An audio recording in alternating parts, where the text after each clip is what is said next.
Des protecteurs de la nature à cheval, à Marie-Galante, une brigade de gardes forestiers parcourt les plages et les espaces protégés sur leur monture. Une mission d'information et de préservation de notre patrimoine naturel. Le but est clair, faire connaître et respecter la législation sur notre environnement. Séverine Langlais. Elle veut l'allumer. Le dimanche, Isabelle et sa famille aiment pique-niquer à Lanscanotte. Ils coupent quelques branches dans les arbres et allument un feu de fortune pour leur grillade. Ce qu'ils ne savent pas, c'est que leur simple feu de bois dégrade la végétation et le sol. Le garde forestier est là pour le leur rappeler.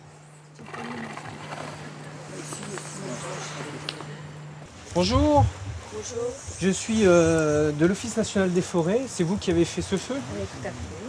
Et je suis désolé, mais il est interdit de faire du feu en forêt domaniale. C'est un espace naturel protégé où les feux sont interdits.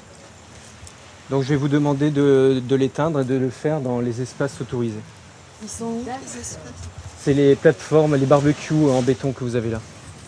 C'est vrai que les feux, c'est quelque chose qui se fait assez couramment ici. Donc non, je ne savais pas qu'il y avait des zones particulièrement prévues à cet effet. Mais bon, maintenant je suis au courant, donc je vais aller utiliser les dalles qui sont prévues pour faire les feux de bois.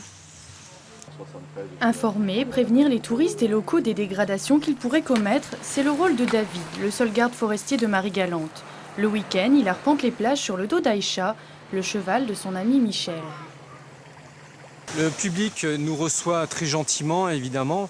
Comme je vous dis, le cheval y est pour quelque chose. La sympathie qu'ont les gens pour le cheval, pour l'animal, fait que le message du garde passe beaucoup mieux. David passe aussi dans les sentiers pédestres de la forêt domaniale. Son rôle n'est pas seulement de protéger la nature, mais aussi d'accompagner le promeneur dans sa découverte de la flore locale. Dans le bois, il y a des risques, et même si on les connaît, on peut se laisser attraper. Tu vois, ça c'est une pomme de mancenillier, et il ne faut pas la manger, parce qu'elle est dangereuse, ça peut te brûler. Tu connais le mancenillier, tu sais que la sève du mancenillier brûle.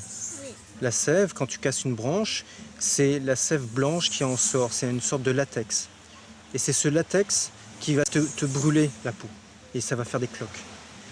Alors il ne faut pas aller sous le mancenillier quand il pleut, parce que la pluie qui ruisselle sur les feuilles ou sur l'écorce est irritante, ça peut te faire des plaques rouges aussi.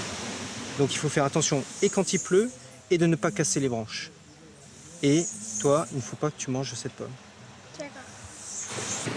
Malheureusement pour David, le message le plus difficile à faire passer reste celui de la propreté. Les baigneurs abandonnent leurs détritus et lui ne peut que constater l'ampleur des dégâts.